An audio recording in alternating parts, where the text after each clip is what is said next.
Hey guys, Matt here, headed southbound on a road, cycling towards a city in Vietnam called Toi Hoa.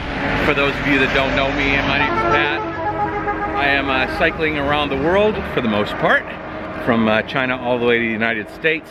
It's a mission that was born about a decade ago, and I've had some ups and downs along the way, but the train keeps on moving.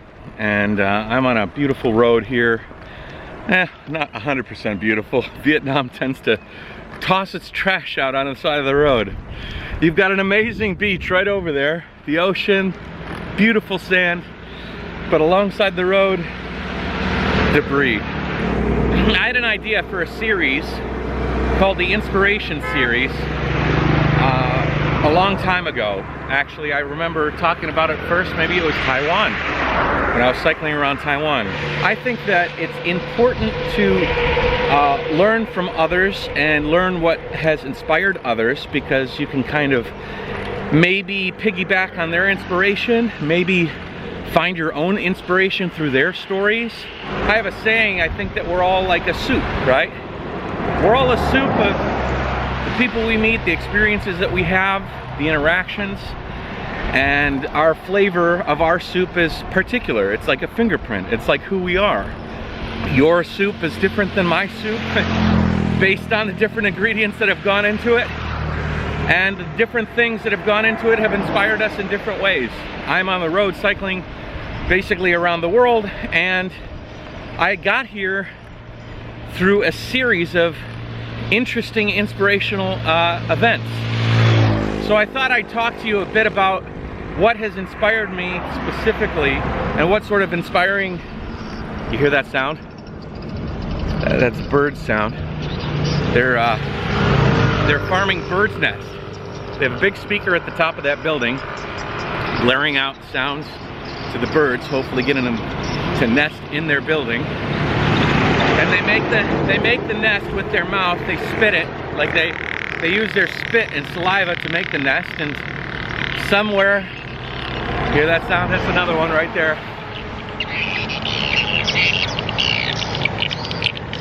You see those little things on the roof? Those are the speakers. Somewhere along the way, somebody took a nest. Maybe they smelled it, said, "This might just be edible." I don't know how that happened. But now they fetch a pretty penny in China. Bird's nest soup is highly, highly regarded. And so a new industry was born. Anyways, I wonder what the inspiration for bird's nest soup popularity was. That's a good tie-in to the topic of this video. Anyways, there have been a number of things that have led me to the path I'm on today, have inspired me to get here.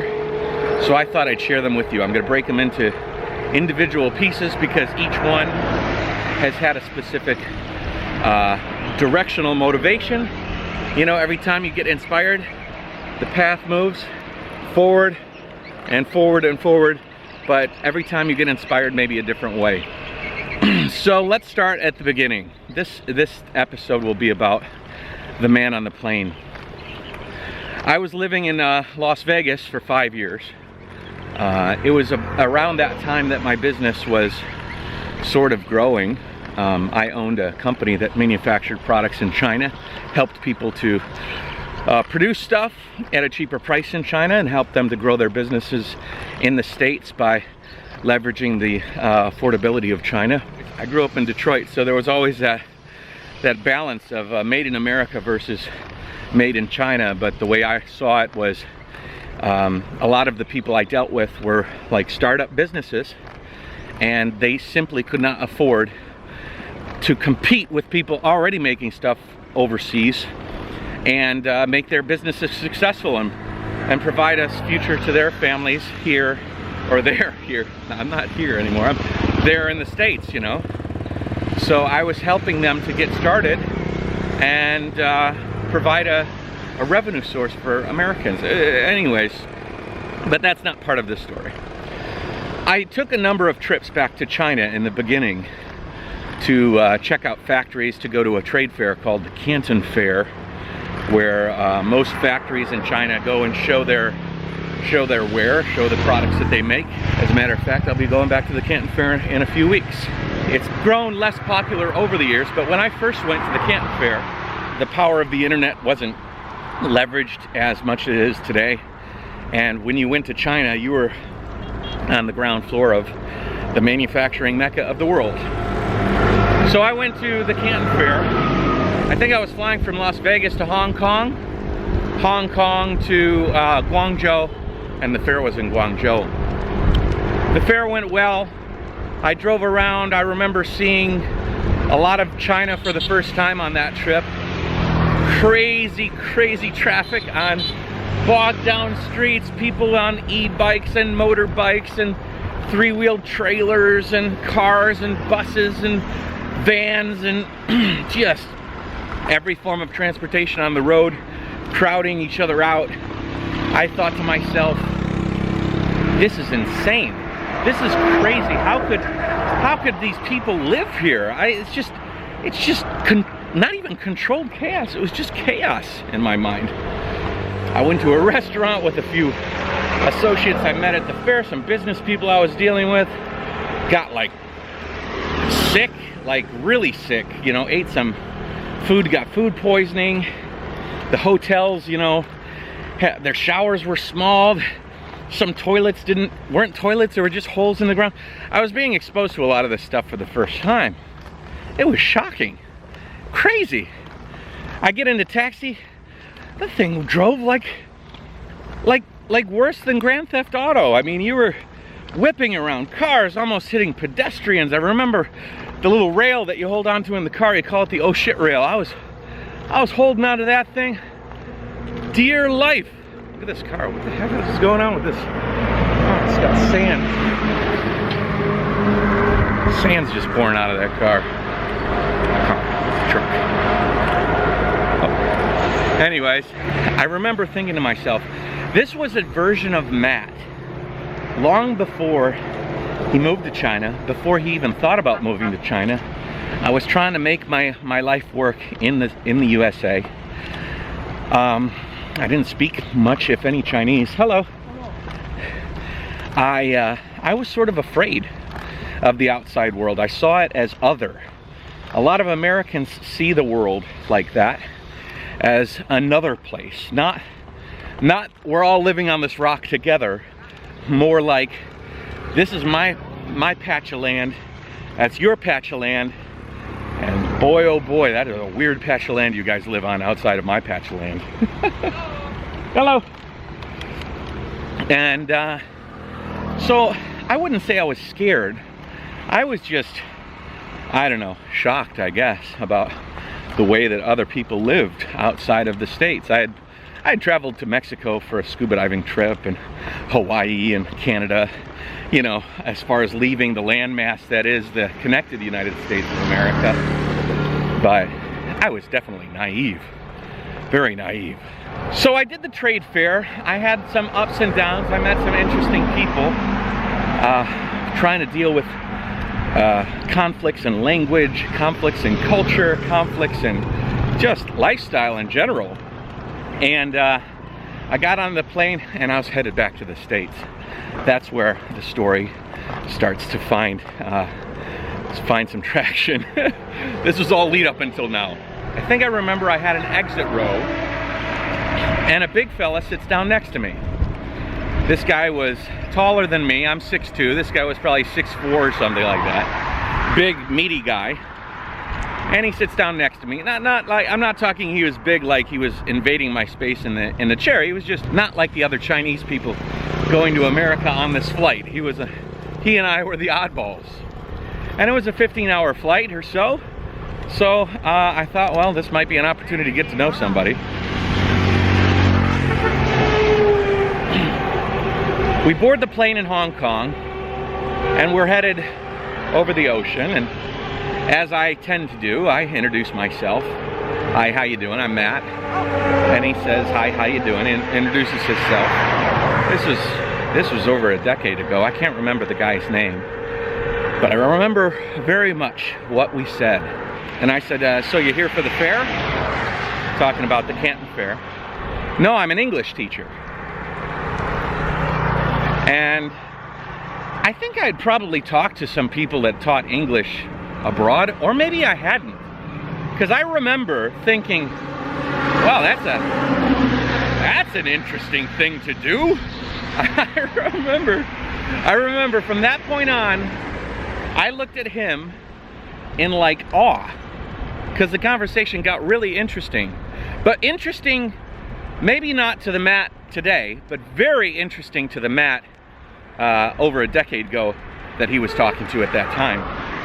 He said, I'm a teacher. I said, you teach in China?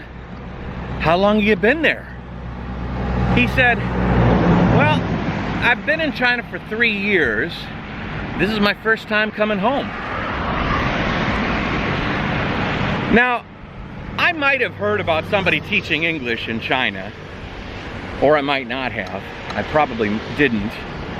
But the idea of staying in China, being an American, and staying there for 3 years was crazy to me. I said, you didn't go back for 3 years? You haven't been back to your homeland, America? Hello. He said he flew to China to attend the birthday of his best friend, originally, who was teaching himself in China. He went, hello. He went just to go for his friend's birthday party. And he flew to China. I guess he had a great time, he said. And his friend said, if you're interested, I could get you a job here. The job will pay for your visa, and you could teach for a little while. Now, mind you, this guy didn't go to China to live there. He went there for his friend's birthday. He didn't even have enough clothes for more than the time that he was allotted, that he allotted in the beginning, which I think was just a week or two, for this birthday trip. Within a short period of time, he approached the school gave him a job, and he never went back. In fact, I was sitting next to him 3 years past that point, and that was the first time that he's gone back. I remember the feeling. I had been balancing this sort of business life, doing business, but mostly through the internet, doing business through like sort of email and a thing called global sources. It was global sources at the time. It wasn't even Alibaba, which a lot of people had graduated to. I had been dealing with factories I'd never seen, agents I'd never seen face to face, and all of these things because I sort of feared the idea of China at the time.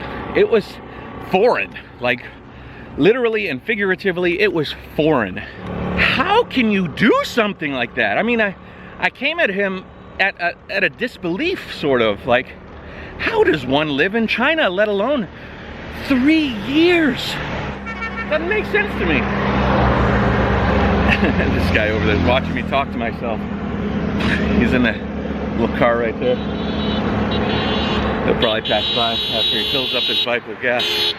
We sat and talked more, and it was a long flight, so over the course of the flight, I became sort of comfortable with the idea of a person being able to move away from where they were born, move away from the country they were born in, and make a life outside of their home country. You see where this is going? I mean, I believe that every interaction, every moment you share with another person that gives you something new to think about, you bring it into your lexicon and you believe it's possible. You might watch TV and see somebody climb Everest, but it's not until you meet a person face to face, have a conversation with a person that might have climbed Everest, that you can say, wow, that is actually a possibility, you know? And when I met that guy in the plane, living in China, went from not even on my radar to, oh, there they are, not even on my radar to like sort of a possibility, a realistic possibility.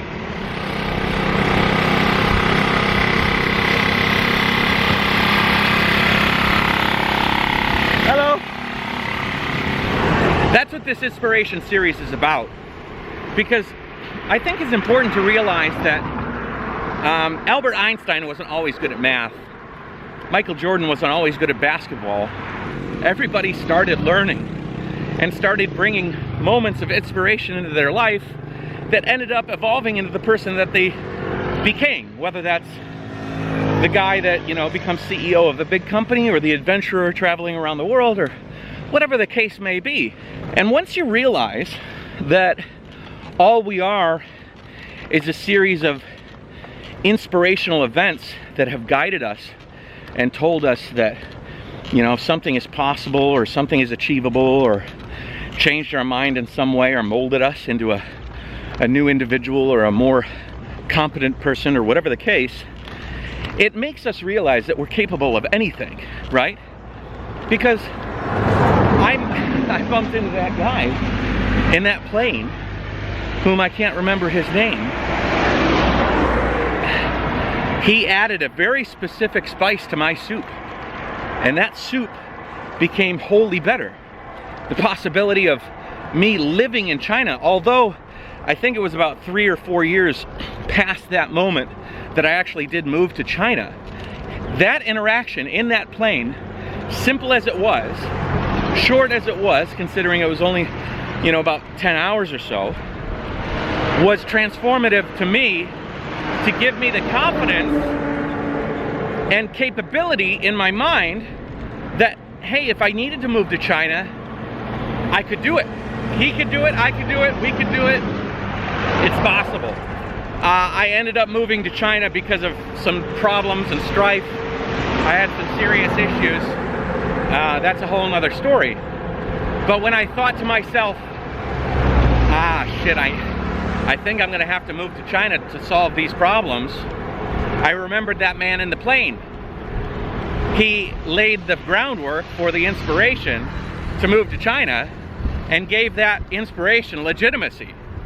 You know, like I said, I wasn't watching a TV show where, you know, I'm watching a character or a guy that's being paid to perform doing something that I think is unbelievable, whether that's an adventure or a completely contrived show, you know. It was a moment where I saw somebody that was doing something. I took that thing and I put it in my head, and it became snake or lizard or something, and it became a reality for me. I don't know, nobody can say if I never met that guy, would I have still moved to China? I probably would have. But that initial inspiration made the idea of moving to China later on all the more possible. For that, I am truly grateful. I don't even know that guy. He doesn't know me. Way before YouTube and my life here on video, or my traveling life. I mean, that was almost phase 1, you know, Matt phase 1.